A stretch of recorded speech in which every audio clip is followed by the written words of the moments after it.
Onnit podcast with my man, Jesse Burdick. We got Jesse here in from Dublin, California, the PowerWOD master, strength beast. Yes, So, sir. you know what's great about this one is that we won't lose the first 30 minutes like we did the first time. You'll actually be recording on this one? That's good. First time we had a little mishap. I was recording with Jesse in the gym, and I forgot on the Zoom that you have to hit play and record at the same time. So we lost 30 minutes of golden conversation. We tried to make it up, and I think we did a decent job of it, but I think there was still kind of a little bit lost. The first was trying to recapture that all of a sudden, and especially some of the stuff that just kind of randomly dropped in. The spontaneity was a little bit off, a little gone, but I think we still did pretty good.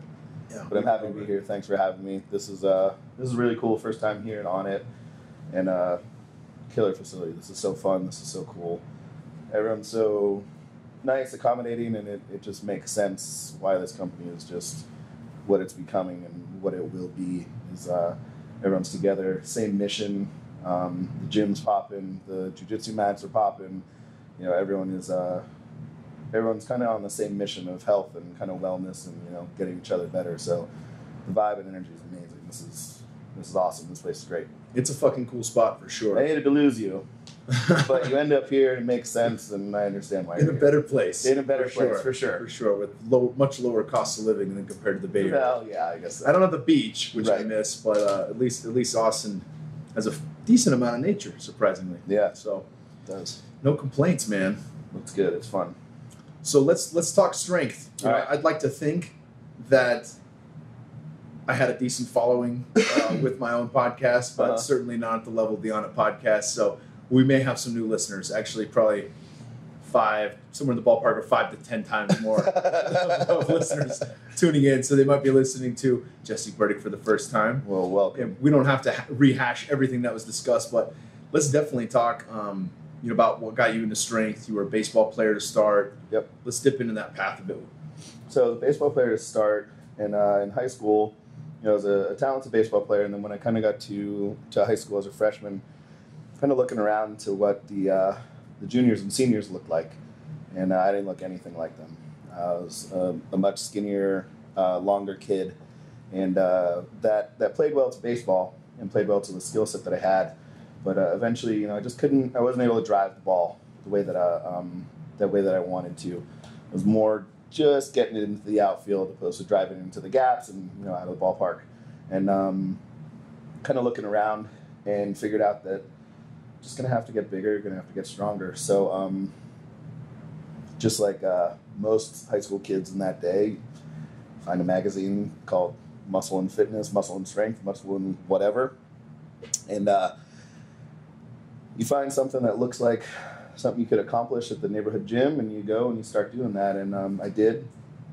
And it paid some dividends, but, you know, a bodybuilding program for a skinny baseball player without any really dietary advice didn't do so much. So it wasn't until, you know, going to college when there was actually a strength and conditioning coach that I actually start to kind of learn about what the body's capable of, how to pull that out of the body, how to, you know, work on food and recovery, stretching, and, you know, all these other things, and try and hit all facets of just being an athlete. And then when I was done playing baseball, I needed something to stay competitive in, or I would have gone crazy. And you know, I was always a fan of watching World's Strongest Man and everything, and I always kind of wanted to be strong one way or the other, and I felt like, okay, well, now I have this time where I'm not playing baseball, and so I kind of dove headfirst into not only competing in powerlifting, but also in just learning the trade more than anything. So, you know, at the time I was I got a job being a personal trainer at kind of a commercial facility.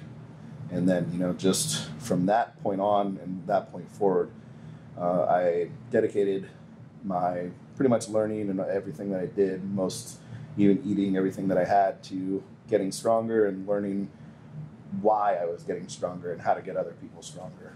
And we discussed a little bit. I landed a really, really cool job as a personal trainer. You know, I had a chiropractor as a boss. I had 2 occupational therapists, 2 physical therapists, and a massage therapist as co-workers. And I was kind of the new kid. And they thought of me, you know, as the athlete trying to be the strength guy, and I was able to pick up a ton of knowledge, learn, you know, biomechanics, learn dysfunction, learn how to fix dysfunction, recognize dysfunction, and how to kind of prioritize stuff for the general masses, and then, you know, how to, and at the same time, reading, learning, doing everything that I could, and understanding how to train an athlete different from somebody else, what their needs are, what other people's needs are, and kind of how to match both of them, and kind of be able to push their performance in whatever it ends up being, in just life, or, you know, on the field of whatever their choice is, really. You had some pretty amazing coaches along the way. I did, really did. Very lucky, and I mean, it all started with my dad. You know, he was my first baseball coach. My high school baseball coach was amazing. I think at the end he ended up putting over 30 kids in Division I programs, and 4 or 5 people drafted. So, you know, Coach B was awesome. And then getting to college, and then having Paul Childress, who was a world-renowned strength and conditioning coach, also one of the strongest powerlifters there is. And then, you know, him opening doors and helping me opening doors for me to Dave Tate, Louis Simmons, Jim Wendler, and, you know, finally kind of tapping in when I moved to Northern California, kind of the Northern California kind of strength crew, and kind of going and moving from there. And, you know, what I was talking to Sean about this earlier. I think something that I did that maybe not everyone is doing now, if someone's looking for, like, well, how do I become a strength and conditioning coach, or, you know, how do I do something along those lines? You know, I just had the audacity to ask questions. You know, I called Louis, you know, and asked him. I was just like, I don't understand this. And he explained it to me. And, you know, I asked politely, and, you know, I told him who I was and what I was doing and what I was trying to do. Louis will answer anybody's questions. You know, I mean, he used to even just put his phone number at the end of his articles. It's like, call Westside Barbell, etc., and just kind of go from there. And I don't know how many phone calls he got, but he got a good amount from me, and able to call Dave Tate, call Jim Wendler, and, you know, I have a really good relationship with Jim still to this day. And, you know, they just kind of help guide me and kind of help me kind of sift through some of the just bullshit that is kind of floating out there. And, you know, they kind of directed me into what I was trying to do, and put me in touch with people and said, hey, this person can probably answer your question as well, which is also something that I believe is maybe missing, not completely, but missing a lot. We have people who are pushed up as these YouTube superstars or these social media gurus of, you know, strength and conditioning, whatever they are. And, you know, they don't have hardly any time underneath their belt, first of all, and then they're answering questions that they don't know the answers to. It's okay to say, I don't really know that, but there's a guy who's way smarter than me, and I'm going to just tell you about him. You go talk to him and get your questions answered there. So I was able to get passed around a little bit, and, you know, get in touch with Coach House, Coach X, and just, you know, a ton of other great resources, and all, you know, really positive influencing me in, you know, my development and career and learning more than anything. I remember being on talking to House, and I asked him, I was like, hey, what are you reading? You know, I just want to know, like, what is the guy that I'm asking, you know, the questions, like, what do you read? What are you reading? And he came back with, like, some sociology book, and, like, communication and like interpersonal something or other. I was just like, that has nothing to do with lifting. He goes, but it does. I was like, if you look about it, how are you going to get your point across to someone in the quickest way, the shortest amount of words, while someone's moving? You got to understand how that person learns. You got to know how you communicate. You got to start boiling all this stuff down into, like, the smallest bite-sized piece that you can kind of throw at people while they're moving. You got 2 seconds with these people to kind of fix them, make them better. Learn to communicate. Learn interpersonal communication skills with your coaches, with the staff, with your boss, whoever it ends up being. So that taught me a lot too, because in all reality, you can go to school for as long as you want. When it really comes down to being a coach, you know, maybe you get to use 10% of some of the knowledge that you have and really apply it to people. But you're still going to have to deal with people every day and trying to find out how they tick, what motivates them, what keeps them motivated, and how to keep them making progress. That's a real learned skill. It's not something that you just falls into your lap. So that was a really turning point for me as far as having a lot of knowledge, biomechanics and how the body works, how to get people strong, but then you also kind of got to blur that with how just to relate to people, how to communicate, and how to just motivate people and get them moving too. Yeah, that's a big one. I think any great coach, you mentioned House. House was my strength coach at Arizona State, along with Huey. House went on to become strength coach for the Carolina Panthers. I think he's the only coach ever to win Coach of the Year in NCAA football, Division I, and Coach of the Year in the NFL. Yeah. Fucking phenomenal dude. Huey went on to coach the Niners, coach the Vikings this year. Yep. And I really was blessed. And then obviously getting up there with you, having you coach me after my fighting career has been exceptional. There's so many takeaways that I have from there, from something as simple as deadlifting mechanics to why we would include an AMRAP at the end of a workout, right. Different things like that. What are some of the takeaways you've gotten from guys like Louis Simmons and Coach House? Like some of the, I guess, can you explain like the conjugate method? Something simple that people outside of powerlifting may not understand, but is one of the best ways to train. Yeah, so conjugate system, the word conjugate just means change, right? So, just kind of keep that in mind as we kind of move forward. So conjugate method is going to be divided into two kind of efforts, we'll call it, right? Max effort and dynamic effort. Max effort is where we're going to be trying to push the most amount of weight, and the goal is to strain against a heavy weight. And remember, I just said strain against a heavy weight. It doesn't say make every heavy weight, every heavy lift. You're going to strain, and we're going to figure out, we're going to diagnose that lift, whether you make it or not, where your form kind of breaks down. And that's going to give us a list of things that we're going to go ahead and address in our accessory movements. So that's kind of our max effort stuff, right? And we're going to have one lower body max effort, one upper body max effort. Then we go to the dynamic effort, which is where we work on force production and form perfection. So what we're trying to do there is we're trying to move perfectly and we're trying to move fast. So that's going to be more volume intensive opposed to max effort, where we're looking at maybe 3 sets of 1 to 5 reps. Where dynamic effort, we're going to be looking at anywhere between 10 to 15 sets of 3 to 5 reps. With the dynamic effort method, we're going to be working on some of the things that we've diagnosed and found out from the max effort method, where we're going to make sure that your chest is up, your knees are out, your elbows are tucked in, your chest, something along those lines, that the form is breaking down.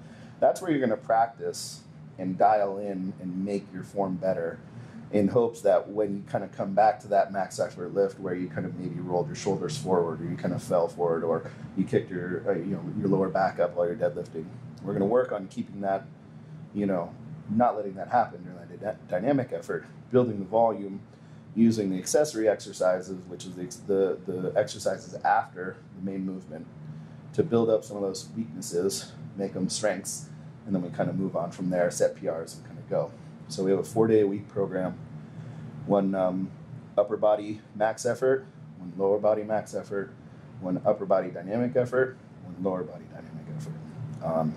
And those, depending on where you are, whatever, just going to try and give yourself enough time in between them. Obviously the max effort days are going to be where you need at least a day in between. So the schedule we run is Monday, Tuesday, Thursday, Friday. We go dynamic effort bench Monday, max effort squat Tuesday, max effort bench Thursday, dynamic effort squat on Friday. Now, in all of those lifts, there's going to be a lot of variation, which is where conjugate, the word comes, change. We're not going to necessarily just keep pounding our head against a wall and working on just the big 3 lifts, which in powerlifting are squat, bench, and deadlift. Those are our competition lifts. We change them up and we vary them a lot. We'll use free squats, we'll use box squats, we'll use accommodating resistance, which is the use of bands or chains on a bar, which varies the force velocity curve and makes the weight lighter at the bottom of the lift, heavier at the top. So it forces you to produce more force through any sort of motion.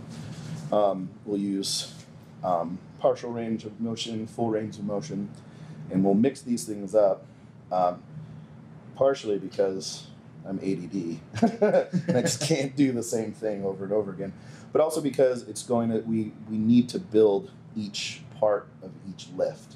There's going to be a bottom, there's going to be a middle, there's going to be a top. Each one of those is going to be separate. Each one of those is going to call for certain exercises, and each one of those is going to be a strength or weakness. And the goal is to try and make all of those a strength and continually kind of push those weights up. Excuse me. Usually, our waves go in like 1 to 3 week waves, and then we're going to usually kind of change our stuff up. Our max effort changes every week, so we'll go first week max effort squat, set some sort of max effort squat. Second week, some sort of max effort deadlift. Third week, another max effort squat, but not the same as the first one. And then again, kind of go back to max effort deadlift. The dynamic stuff is going to pretty much stay the same for 2 to 3 weeks. What will change there is the percentages, reps, sets, etc. As we progress through the weeks, we'll move the reps, sets down as the percentages go up. That's primarily, in nutshell, if we can, that's kind of the conjugate method, and it's going to keep on kind of changing. I recommend if people do end up wanting to kind of utilize this, the Conjugate Bible written by Tate is the best article out there. It goes over this in ad nauseum, I'll say. We'll grab that off the internet. Yeah. And link to it in the show notes for people. It gives you a ton of examples and explains a lot there. I mean, I think I did a good enough job of kind of explaining it in general. 100%. But, this is a really thick, big, I would say like probably 15, 20 page article, and there's 2 parts to it. And it goes into a little bit more explanation of each one, gives examples, gives stories, etc. So Dave's a great writer, so it's a lot of fun. But in general, that's kind of what the conjugate system looks like, opposed to kind of a normal, periodization type of program where it's, try and do a little bit more each week. We're going to go 5 pounds each week. Right, 5 pounds each week until you bench 1,000. Yeah. So, I mean, obviously, we've become a lot more sophisticated, and periodization has kind of changed, and everyone understands that about 3 or 4 weeks there's usually a deload week, and you kind of restart and go from there. For me, I was introduced and kind of thrown into the conjugate system very early in my lifting career, and I fell in love with it for so many reasons. I was never injured. I constantly made progress forward, and I was constantly kind of both mentally and physically stimulated by it. There was so much change going on. It was never the same stuff, and it was fun. I'm not sure I'd be here talking to you about powerlifting if I was forced to do 8 sets of 10, and then the next week 7 sets of 9, and then the week after that 6. It'd just go on from there, trying to add 5 pounds each one. I would have gotten so bored. I would have, trying to do something else. With conjugate system, it allows for so much more variety, and in my opinion, so much more fun. You get to, the one drawback that I can certainly say is that it's going to be weakness heavy. So for you, if your hamstrings are weak, you're going to be doing a lot of hamstrings. And that's a very humbling thing, because you're going to do stuff that you're not good at. But the whole idea is if you do this over and over and over again, it's become a strength. And then that's going to get better for you, and then your lift goes up. Unfortunately, eventually something else is going to kind of rear its head. Then you got to go ahead and address that. But as far as I'm concerned, like when you really kind of take a step back, you kind of look at it as a puzzle, right? And you're just kind of moving these pieces around until you figure out where they kind of click together. And, if you do take a weakness and you're turning it into a strength, that's a piece fitting into kind of another piece. And you just keep building this puzzle as you kind of end up going and going and going. And it's just a constant puzzle, both for myself and for my athletes and everything. So it makes it a lot of fun to program for people and to kind of go through it. In my head, it just makes sense, and it's a really nice schedule. And you can really kind of put a lot of stuff in there without kind of disrupting the apple cart as much. You can use a little bit of periodization, just like 5 pounds each week with your accessory stuff. You can kind of play around with all sorts of toys and bars and everything, and you get to experience new movements and find out what you like. And in that, you find out what you're good at and what you're bad at, and you start to make decisions based on that. And it's also ended up being very group dependent and training partner heavy and dependent, because it becomes a team. And if I know that your hamstrings suck, I'm going to make you do your hamstrings even though you don't like it. And you know that my quads suck and you're going to make me do my quad stuff because, you know, as a group, as long as we're progressing, everyone's progressing together. So it becomes, you know, it brought together, I think, powerlifting, which was very much a on your own in the garage by yourself type of thing, to, you know, made it a group thing, made it a team thing, which I understood very, very much and made a lot of sense to me. So it encompassed a lot of the things that I liked about sports and, you know, what I needed to kind of keep my head in the game, and it just all kind of clicked for me. So that's why we use it, and I've had really great success with it. And you know, as a whole, you know, at its roots, it's influenced, I mean, everyone across the world, not just here, but across the world, as far as how people look at training, how they train their athletes, how they train lifters, and just how they go about the process of things. You may not be a strict conjugate guy, but you're gonna carry some of that with you as you kind of go along into something else, because it just flat out works. Yeah, it definitely works. You touched on a few things there. One, the hamstring. I think you were definitely pointing towards me in that. Wasn't that obvious? We posted a video of me doing a deadlift, and it looked like I was trying to do the stanky leg. I mean, my fucking legs looked like they were on a vibe plate. Kelly Starrett even chimed in, and he was like, God, those hamstrings. Yep. You know, and then we just went to town on them. And by the time I was able to pull my PR, 555, I didn't have shaky legs at all. Right. So we took a weakness and turned it into a strength. Right. And what's cool is when you show up to shit like that, it's the same thing for mixed martial arts or really anything in life. Yeah. I don't want to have to think about what I'm going to do. It's nice that I can show up and it's written on the board. And on top of that, the variety. Right. It's always something new. It's always something fun. And if it's a max effort squat, I don't know what the fucking bar we're going to use. It might be a Duffalo bar. It might be a safety squat bar. We might have bands. There might be a box involved. But that always keeps me guessing. Mentally, it's refreshing. Right. And it keeps my body guessing. So I'm continuing to make gains. And it's just a beautiful thing. And the other thing that's beautiful is that when you're training the dynamic stuff, so much of that pause squat, speed squat, all these different variables that we can add into that really translate to sport well. Yes. There's a lot in the strength. I mean, people have this idea that if you do bodybuilding, it's probably true for bodybuilding training. You know, you got one tempo, you're hitting high volume, you're going to be sore all the time. But on top of that, you're not training for speed. And what do we do in sport? We go explosive, we go power, we grind, and we move as fast as we can. Right? So the translation, it really, with Conjugate, you're covering so many of the bases that are involved in elite athletics. Yeah. And even, you know, I'm fucking retired now. I don't fight anymore. But it feels good to move better. Right. It feels good that when I decide to go for a hike or a run with my wife, that I actually run faster and easier. My body is effortlessly going through the paces of what it means to be a normal human. Yeah, you're an athlete. I mean, it feels good to be an athlete, even if you are retired or aging or anything along those lines. And you know, that's all kind of part of it. And I mean, there are pieces to it when we really dive deeper that you know, certain sports and certain positions in certain sports maybe don't need as much of a max effort method or, you know, a dynamic effort method as, you know, some other positions. Like, for instance, there was a couple of corners, cover guys from the NFL that a friend of mine was working with. And he was like, yeah, I just pulled back the max effort work. I'd never let him strain. Like, why would you never? He's like, why am I going to ever slow these guys down? He's like, the one time I want them to think that they're going to be faster and faster and faster all the time. They're moving fast, moving explosively. Anytime I slow them down, I'm teaching them to be slow. I was just like, wow, that's really pretty profound. That actually makes a lot of sense. Does it make sense physiologically? Mildly it does when we really kind of look at things.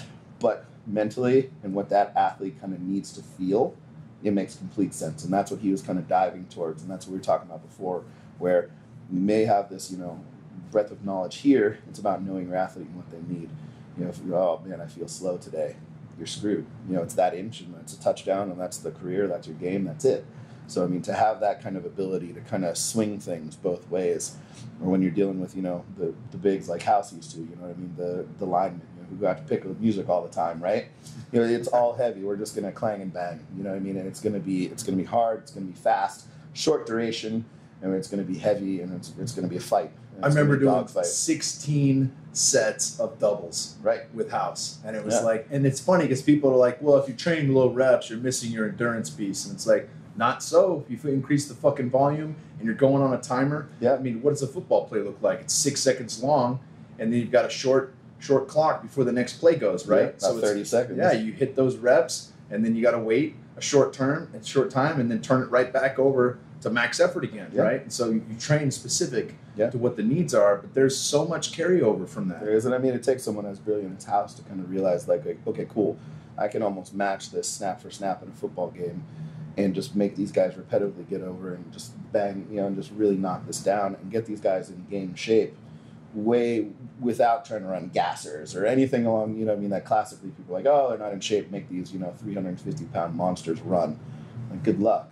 But if you use 16, sets of, 2 reps at 50%, may not sound daunting, but every 30 seconds, sure the fuck is, man. I mean, that'll get you in shape real fast. I remember doing in one of the things we did in the tier system strength training, which is something that he came up with. It's an excellent book. 3-week protocols. The first week, we'd have 90-second intervals of rest. The second week, 60-second intervals of rest. And by week 3, same weight, but we get only 30 seconds of rest. And you better hit your fucking sets or else it's in your ass, right? Yep. Again, that's kind of the brilliant. And he took a lot from and learned a lot from Lou and kind of took his own knowledge and applied it to the sport that he was both, strengthening and conditioning these kids for. And, he's a perfect example of how to apply a conjugate system to a sport. He didn't take the whole book and just throw it at football. He took pieces of it that matched really, really well and applied it just perfectly. I mean, that's why he is the success that he is, and he is still doing what he is doing, and we're still talking about him. It's one of those things where I'm not sure if that may not have been there. He could have come to the same conclusion, but it may have been a harder road for him. So, he always kind of credits Conjugate System a lot. But he needs to take credit a lot, too, because, just a really brilliant guy. He understands not only just football, but the human body in ways that, I can only hope to. Yeah, brilliant guy. Yeah. Man, we got you out here at Onnit. You put me through a fucking great workout today. Yeah, it was fun. We hit some fun stuff. One of the things we did that I'd seen before, but I hadn't done was the bamboo bar on bench press. Right. And we spoke a bit about that. I think we'll have a video that we drop at some point on it with that. But let's talk about some of that. Some of these weird exercises that maybe pay dividends in the long term for shoulder health, hip health, things like that. Because inevitably, when we push ourselves to max efforts on a weekly basis, even if we're changing that up and adding in variety and change, it still can be quite taxing on the body. What are some of the different things that we do accessory-wise to help aid those smaller muscle groups and make sure that we're staying in tip-top shape and we don't get injured? So, the accessory movement should be, obviously kind of tailored to some weakness. And that'll be revealed through, a coach looking at you or you kind of figuring some stuff out. But it should be more of a volume-based thing, so thinking bodybuilding. So a lot of volume, a lot of reps, a lot of sets. Not necessarily a ton of weight, but it's also kind of those small supporting intrinsic muscles that are going to allow the main movers to be the main movers. If those muscles are not in the good position or not working, not strong enough to support everything, it's going to start to bleed away from the main movers because the main movers are going to start to become the supporting muscles as well. So what we're trying to do is just have a base that your main movers can just kind of jump off of at all times. So something like a bamboo bar, which is not actually 100% bamboo. It's has some other stuff in it. Fiberglass, and just some stuff that bounces pretty much. It's just going to oscillate in all directions, forward, backwards, up, down, kind of side to side. And then because we're, sadists or masochists, when you hate each other, which one is that? When you hate yourself? Yeah, one of those. We're going to hang bands and then put some kettlebells on the end there. 50 Shades of Weightlifting. It's pretty close. We got bands, chains, and all sorts of fun stuff, right? And a gag ball. No, I haven't done that squat bite down yet. on this. I think you get stronger if you can bite down on something. the mouthpiece. See, what's really interesting, Kelly Surratt made me try and get a mouthpiece, right? because this will be so good for you, everything. Okay, cool. So I got one. And I found out that I bite down so hard that it actually gave me some more resistance. So I bit down harder. I was spitting out mouthfuls of blood, literally bleeding from my gums. From your gums, not from my gums and from my teeth and everything. No, I didn't bite my teeth. I was just gripping so hard that I was just bleeding from everywhere. And then I would take the mouthpiece out, and I wouldn't do it. I was like, this is like, this might make me. This is the devil. This might make me lift like 10 more pounds, but I don't think spitting out mouthfuls of blood is a good thing. I mean, I'm going to go ahead and throw this out and just kind of keep lifting anyways. But back to the bamboo bar. So it's going to oscillate. It's going to move a lot. What we're trying to do there is just to kind of lock down, anything, shoulder rotators, lats, pretty much everything on the back of our body is going to hold us steady while we kind of press there. So you'll see, like in your case, hopefully that'll be on the video, where someone's kind of shaking like a leaf. It's that'll be on the video. Good. It's a lot harder than it looks like, to make that thing stay in one spot. And you do that just by understanding how to squeeze the bar, to let the bar kind of almost sink into you, and how to kind of activate everything kind of in the back of your body. So something like that is invaluable. I mean, I think we use like 30, 40 pounds or something along those lines, and your back just blows up immediately. It's fucking fried. Yeah, full of blood, and then you're just like, wow, I can't believe something that kind of simple made such a great difference. And that's what I search for most for accessory movements, is the cheapest, smallest thing that's going to give you the biggest return. Something that's not going to cost you a lot the next day, or the next day, or the next day, and bleed into your squat workout and screw something else up. Something that I can use 40 pounds on. You're going to get better because of it, and it's not going to screw up your workout the next day, or make you too sore, or make you prone to injury, something along those lines. And those are the gems. Those are the gems right there. And the gems that I use over and over again are, for bench, would be some sort of a bamboo bar, some sort of instability, and just learning how to get everything tighter. In the deadlift, I love doing slow eccentrics, bringing the bar back down a lot slower. In powerlifting, we'll pull the bar up, and oftentimes we'll just kind of drop the bar because we like loud noises and because it makes us look cool. If we lower that bar, we're actually going to be taxing our muscles on the eccentric part of the lift. And it kind of turns out that when people are having a hard time with a start position in the deadlift, if I force them to slow the bar back down and do multiple reps, they're going to just drill in to their head over and over and over again that this is where I start, this is where I start, this is where I start. Because oftentimes in the deadlift, it's concentric only, so it's bottoms up, right? Mm-hmm. It's really hard. Some people aren't sure and they don't know where to go. But if you kind of repeatedly drill this in with some accessory work, just really slow, moving it back down, you're going to kind of drill in over and over again that this is where it starts. And then people are going to get better and better, stronger at the bottom of the lift. And for squat, it ends up being just unilateral stuff. Simple stuff. Lunges, step-ups, like pistol box squats, which is just one leg box squat. That's fucking stuff along those lines. One of my least favorites. Right, yeah, they're terrible. But, again, they're one of those things that's going to be bad because, not necessarily because it's going to hurt you, but you're weak there. Everyone's weak there. But you're not going to be able to, you're going to be able to do everything else, literally the time that you walk out of the gym and then the next day and the next day. So it's not going to be something where I'm going to make you do, 5 sets of 5, good morning, barbell, good morning, which is just going to you're not even going to be able to get in your car. Your back's going to be so fried. Use the handicap stall. Exactly. Like good luck sitting down for the next week.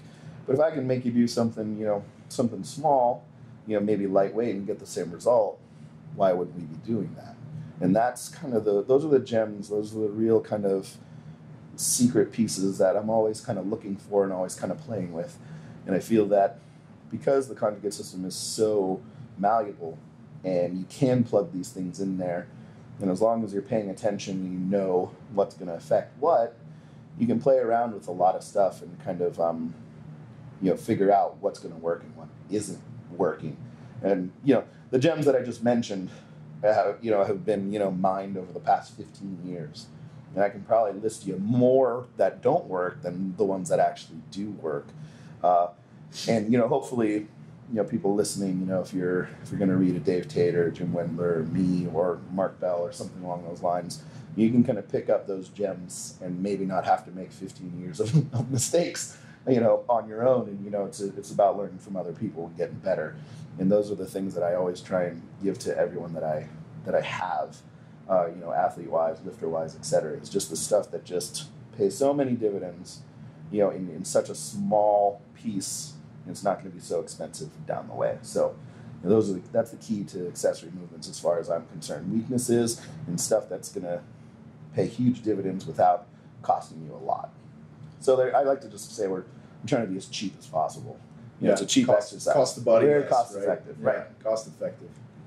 So along the same lines, again, we break ourselves down, we beat ourselves up, we are all fucking aging inevitably. What have you picked up? Because Kelly Surratt was the guy that fucking married you at your wedding. Yep. One of your best man's Mark Bell. You're surrounded by people with a wealth of knowledge. Yeah. You yourself have a wealth of knowledge. What are some of your favorite tips and tactics for recovery? Because that becomes just as important the longer you stay in the game, and certainly the harder you push as we age. It's a fucking big deal. It is. It's a bigger deal than anyone will ever really admit. I don't even like to admit it. I would love to just say, just head in the gym, man. That's where you're going to make all your gains. But in reality, I'm lucky because I get to live in the gym. I probably spend a total, but in the gym lifting, I don't know, maybe 12 hours a week. There's a lot of other hours to screw myself up and to, have a chance to get better, right? So recovery has been kind of one of those things, again, kind of talking to house and learning interpersonal skills a lot better. And then, kind of with the chiropractor, the occupational therapist, physical therapist that I work with, I learned really, really early on kind of the importance of, even before I met Kelly, mobility, your body stability in different positions, stretching, etc. And I was early on involved in active release therapy, active release techniques. So I knew body work was really, really important and a big key to keep you in the game healthy longer and longer and longer. So that's a huge piece. But what we're finding out, if you pay attention enough, is just the importance of sleep. And everyone just kind of sloughs this off, like, oh yeah, I go to sleep too. I'm like, do you? Do some research, find some stuff out. I'm so bad about reading that I read everything that I can on sleep. It actually keeps me up because of some of this stuff. You're up till 3 a.m. reading about sleep. I'm reading about sleep. And then there's some stuff that just gives me just like such anxiety because it's like I read an article, I think probably a month and a half ago, and Katie, my wife Katie can attest to this. And it's talk about, if you start missing or having, a couple of consecutive nights sleep that are bad, amyloid plaque starts to kind of build on your brain, which is, all the concussion protocols in the NFL and everything. That's what these guys is being dumped on their brains. And Alzheimer's, dementia, exactly. I was so freaked out about that because I had like 4 or 5 days in a row where I had really bad sleep. I was just like, oh my God, like this is bad. I can feel it now. It's building. I feel it. I'm just like, so, I'm kind of obsessed with trying to figure all this stuff out. And a lot of times when you have these obsessions and you have these things that you're working on and trying to figure out, there'll be a moment where you kind of step back and you see the forest for the trees or the trees for the forest. I don't remember how it goes. And then you realize like, oh, like all this stuff is important, but if I just get more sleep and I just have a better kind of sleep routine, that's all that you really need. You know what I mean? Maybe if you're quote unquote asleep for 8-10 hours and you only get like 4 to 6, that's great. That's a lot better than, being asleep for 8 hours and only getting 2 to 4. So if you're just kind of in that state of relaxation and everything, that's when your body is going to start to kind of shut down. And your body is just always learning. So you can teach it how to sleep. You can teach it how to recover. So sleep is by far the biggest tool that everyone ignores. And any way that you can do it to get better sleep is going to be a positive influence on how you perform mentally, physically, emotionally, everything. So sleep has become a huge thing. There's, wearables, body trackers, everything and everything that you can kind of think of and you can make it as complex as you want. But when it really kind of comes down to it, is it's like, okay, you know, try and start shutting things off, whether it's TV, phone, etc. Try and kind of cool down and drift into sleep. And you know, even if you're not asleep, kind of lay there and just try and be relaxed. You know, work on some sort of a meditation if you have to kind of get yourself down there. And you know, kind of let yourself wake up. Don't try and wake up, fall out of bed, and just start running right away. Kind of ramp into your day. Don't just drop everything and kind of go. It makes huge differences, you know. And I mean, that's when I get to look like a genius when I talk to someone about their sleep. It's like, how many hours a day are you sleeping? How many hours a night? Like 6? Okay, 4. Let's get that up to 6 and let's see how you feel in 2 weeks. Okay, cool. Come back like, bro, I lost 5 pounds of fat. I gained 5 pounds of muscle. My lifts are going crazy. I feel awesome. My skin is cleared up. All this other stuff. Magic sauce. Magic. I'm like, wow, all you have to do is just, you know, turn Netflix off and go to sleep. You know, it's as easy as that, and you can make it as cool and complicated as, you know, having wearables and just really diagnosing what's going on in your sleep.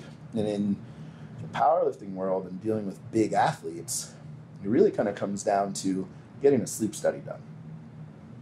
I encourage everybody out there, if you feel like you're not getting great sleep, go get a sleep study done. The CPAP machines, which is the machine that's going to kind of help, you know, keep your airways open, it's huge. It's saved countless, you know, friends of mine's lives, literally their lives. Even Uwe, we're talking about, you know, I mean, this is, you know, makes such a huge difference for people, understanding that they're literally stopping breathing like hundreds of times in some people's cases a night. That's just not good for your body. Your body's not getting any sleep. Your body is just trying to keep you alive. So you're not actually getting that restorative sleep. Yeah, so you're dipping in a fight or flight mechanism all night, like that. All night, 20 to 100 times. Parasympathetic, relaxed, rest and digest state. Yep. And you wake up fried. Yeah. And you're not getting all these wonderful natural hormones that we get in our sleep, which are there to help us recover. They're there to clear amyloid plaque from the brain and make us feel fucking fresh and like, let's go get the day. Yes. So, I mean, you know, go get a sleep study done. And then, you know, if you do need CPAP, get it. Find a way that it's going to work for you and use it. It's been, you know, paramount in people's performance, not only on the field, but also just kind of in life. You know, people are just, I mean, there's nothing worse than 4 or 5 days of just bad sleep. You turn into a complete asshole. You start forgetting stuff. I mean, you just turn into a different person.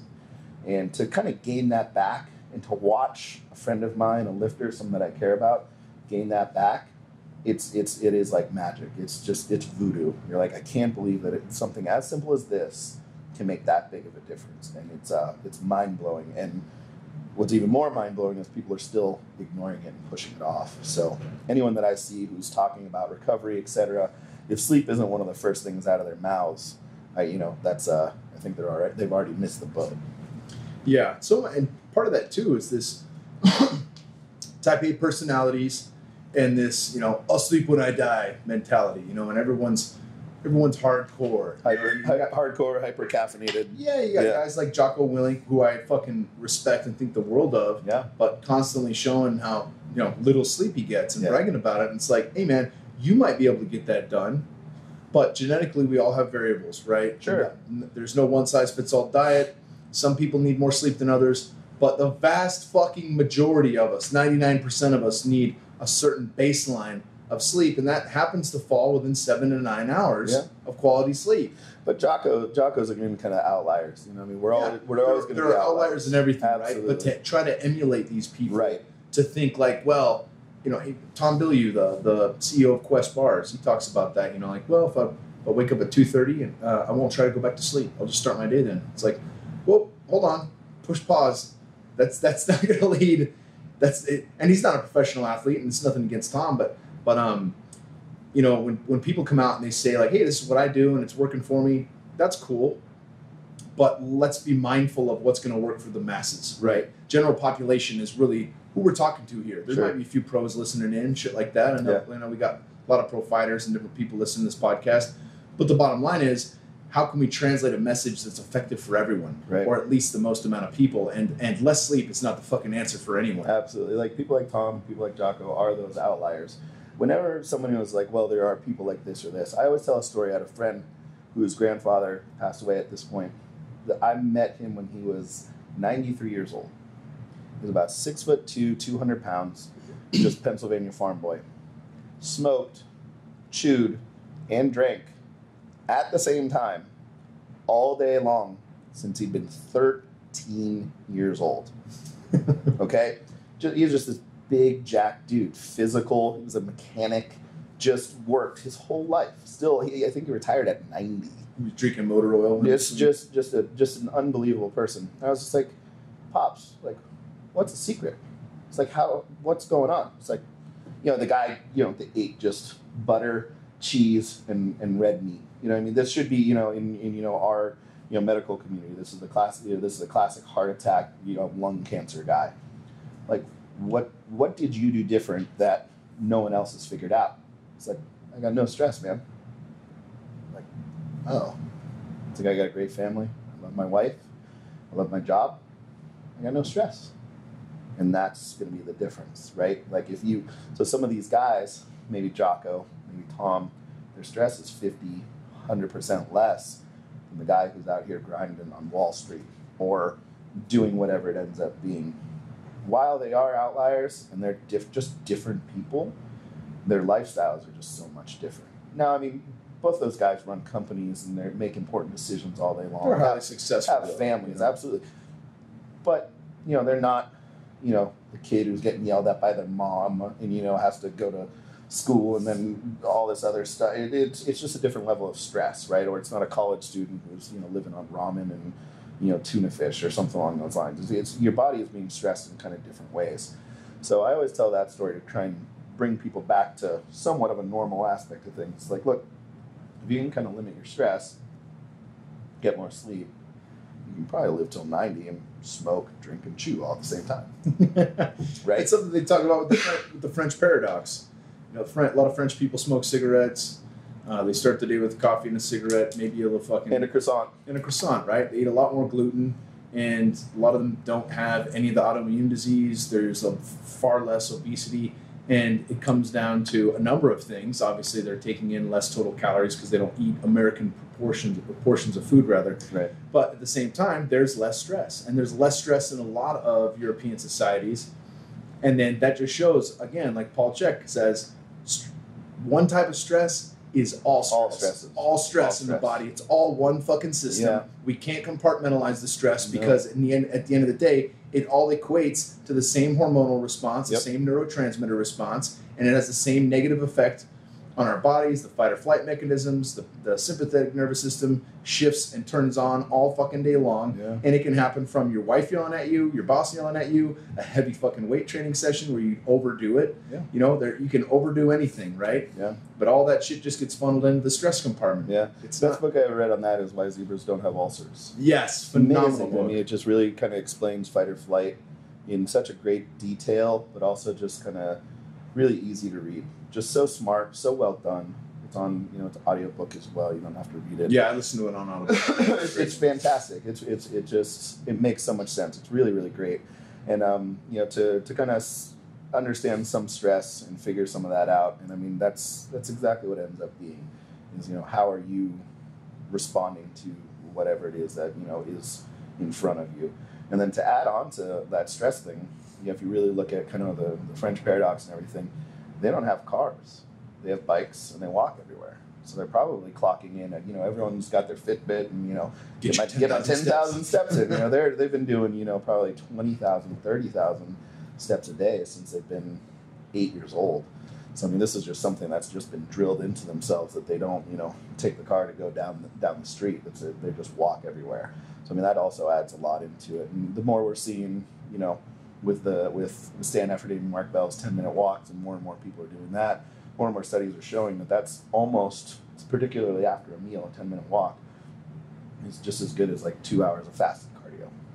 Yeah. So it can be as small. Again, we're coming back to those gems over here, right? Just a 10-minute walk post-meal is going to just pay huge dividends for you. Everybody's got 10 minutes. Whether they want to admit it or not, you got 10 minutes to go ahead and do this. Makes a huge difference. The research is out there, and it's just it's one of those things where hopefully more and more smart people are sharing this information, which is really, really cool. And hopefully it just kind of keeps catching on, so, you know, general public can kind of have access to this stuff. And we can kind of just keep pushing that needle towards, you know, healthier, you know, better, you know, more active kind of society with, you know, less sickness and, you know, more wellness. That should be, you know, even though I want to have a world champion fighter under my belt. I want to have world champion all-time world records under my belt. I want to have major league pitchers, you know, NFL guys. The whole goal of anyone in this business is to make people better. It's not going to be these guys. Those are the outliers. I want my mom and dad to be around to see my kids graduate from college. You know what I mean? That's what I want. You know, and, you know, they grew up when this sort of stuff wasn't available. But now they have me, and I can kind of tell them this stuff. And we can extend their life and, you know, make it better so they can kind of see some cool stuff. You know, I want the same thing for your parents and the same thing for your parents as well. As a society as a whole, you know, we're sick. We're sick. And, you know, the more people, even if it's one at a time, that we can kind of get better, you know, that's the win. You know what I mean? That's the whole goal, is that the more people that you can kind of touch positively and change their life, that's it. That's the goal of life, and that's what you should be doing. And if you don't believe me, go to an airport and go to the bathroom. Sit there for 5 minutes. You will see and hear how sick we are as a society, because the noises and grunts and groans and what's going on in there. I mean, it's funny, and I meant it to be funny, but it is horrifying. It is absolutely horrifying. It shouldn't be, you know, it shouldn't sound like the guy next to me is deadlifting 800 pounds, and the other guy on the other side just dropped a 20-pound bag of potatoes into the toilet. He just gave birth. Yeah, I don't even know what's going on. It's just, it's amazing that somehow this has been deemed acceptable, right? And you know, that's why we're here. We're trying to make things better and push the needle and help people get better and help them, you know, with wellness and just general overall terms. And you know, it's cool to kind of hang out over here in the strength side of things and do everything, but ultimately the goal is just educating people on just how to be better humans and, you know, just be better in general. You know, hopefully they'll be better humans. I would assume if they're better physically, they'll end up being better mentally and it's better funny, to though, each other. You know, people have this thought like, I'm focused on my body. It's not going to do anything for me anywhere else, and it's not true. You know, we now know that the I just interviewed a guy, Naveen James, who's one of the leaders in microbiome research, and I knew this long before. Talking to Dr. Michael Ruscio and different gut health doctors, we have 80 to 90% of our neurotransmitters are made in our gut by the microbiome. Food impacts the production of those neurotransmitters. That impacts 100% how we feel, how we think, cognitive function, emotional well-being, anxiety, all of it. Yeah. Right? And that's just food. But then we have lifestyle choices like being out in the sun, grounding, being in nature, laughing with friends. Right. All these things fucking also impact not just the microbiome, but our fucking DNA. Yes. All the way down to the core. From an epigenetic level, we have a direct impact from sunlight. Right. 500 on-off switches on our epigenetic level are influenced by sunlight, right? Yeah. And obviously you can overdo anything. You know, there are people who burn in the sun. I'm not one of those people, thankfully, but I'm just saying. You're from Arizona, though. You can live in Arizona for a while. I can get away with it. Yeah, 7 years. But, you know, the more we can implement these things, the better we feel. Right. And then it's much easier to let the little shit slide when we feel good and we're having a great day than it is when we're feeling like shit or we're constantly in pain and we can't figure this thing out. You know, I think that's one of the hardest pieces for people to comprehend is, or really to get bogged down and get into this negative feedback loop of depression or anxiety, is this concept that I can't see the light at the end of the tunnel. Right, it's a train, not a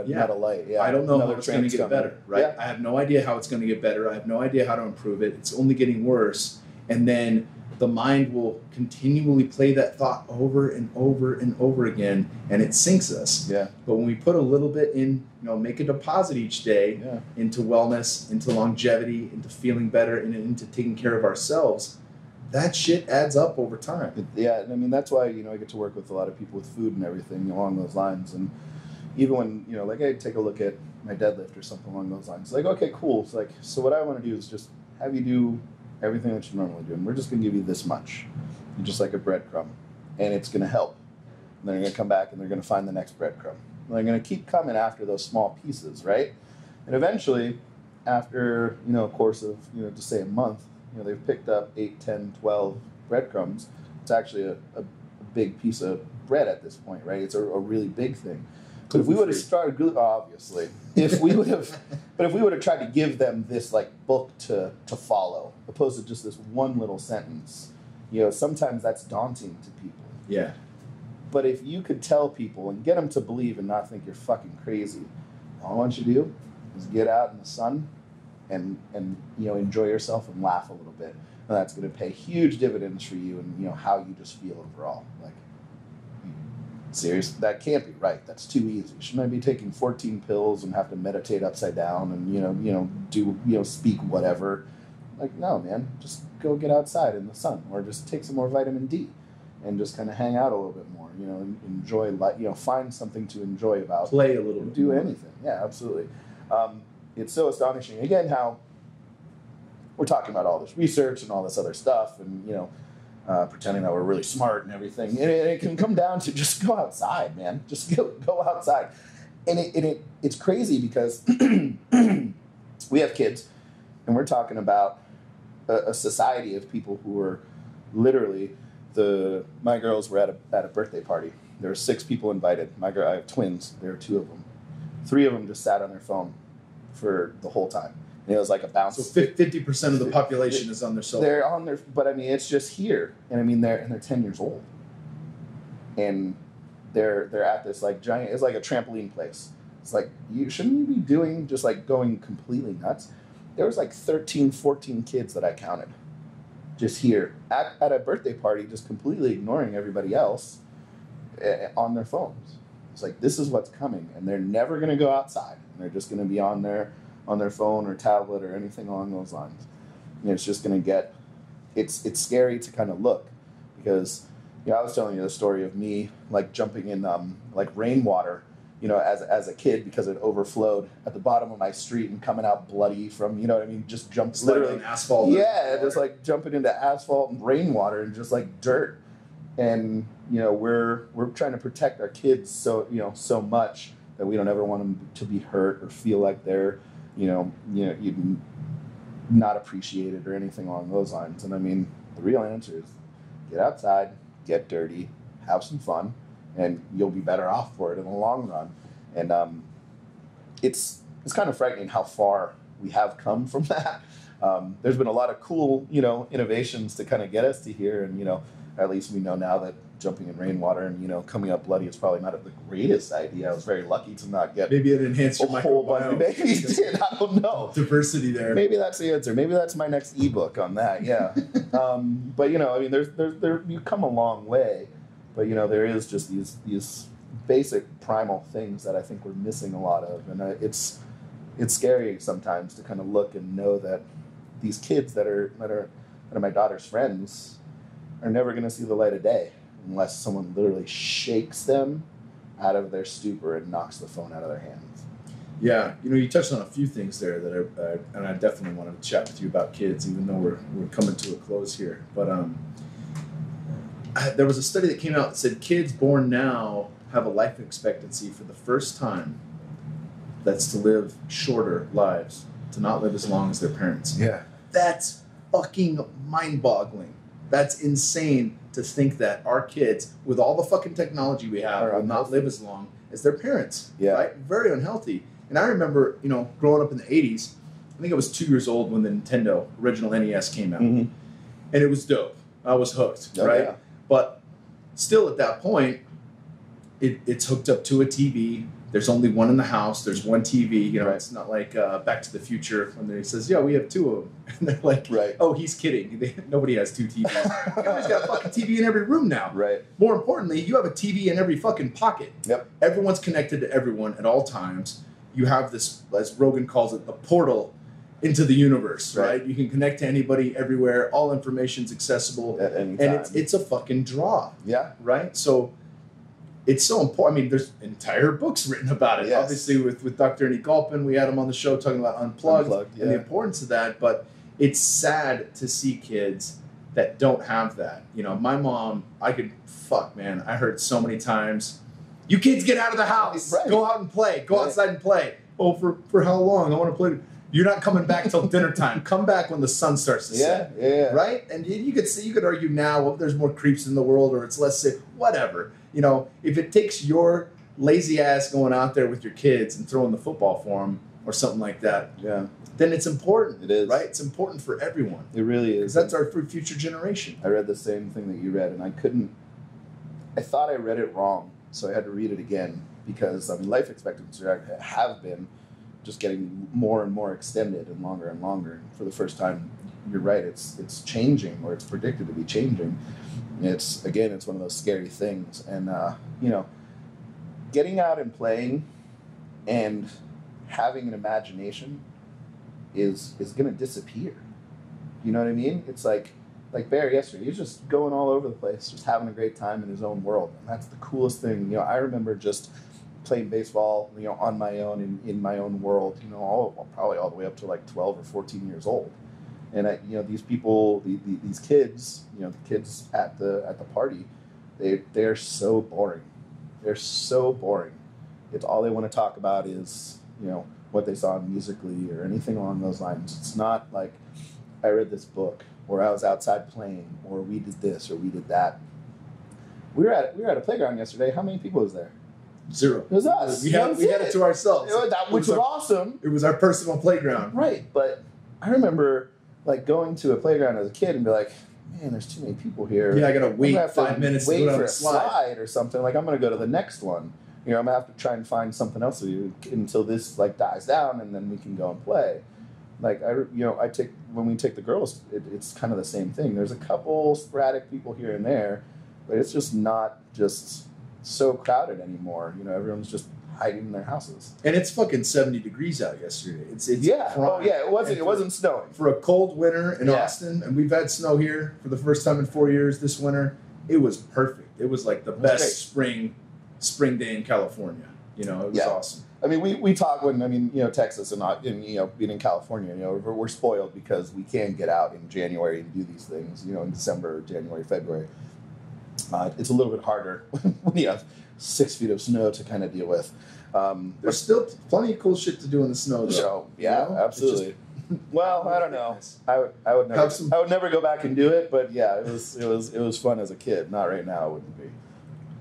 Well, fuck, man, it's been an hour already. We've covered a lot of ground here. That went fast. That was fun. We'll be definitely bringing your ass back out here to Austin. Can't wait. We want you to start working with Onnit as one of our premier strength coaches, and we'll be offering a bunch of different stuff online in the future here, you know, on a variety of things, from anything fitness-based, and, you know, we kind of want you at the top. Not kind of, we definitely want you at the top of our strength program.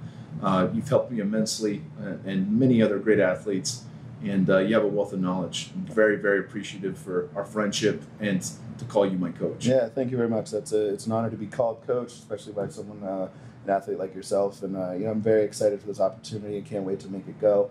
And again, you know, to kind of be a part of the Onnit community is pretty special. This is you walk in the doors, and it's a different place. And this is the community, and this is the people that are going to change the world for the better. And that's what I want. And to be a part of a community that has the same kind of mindset is awesome. And I can't wait to see what we can do, and hopefully we can do some really awesome stuff. Fuck yeah, brother. Where can people find you online? You can find me Jesse Burdick on Instagram, PowerWOD.com. Jesse Burdick on all social medias, and then you know, just Jesse Burdick at Gmail if you have any questions. Awesome, brother. Thanks for joining us. Thank you, man. Thanks, guys.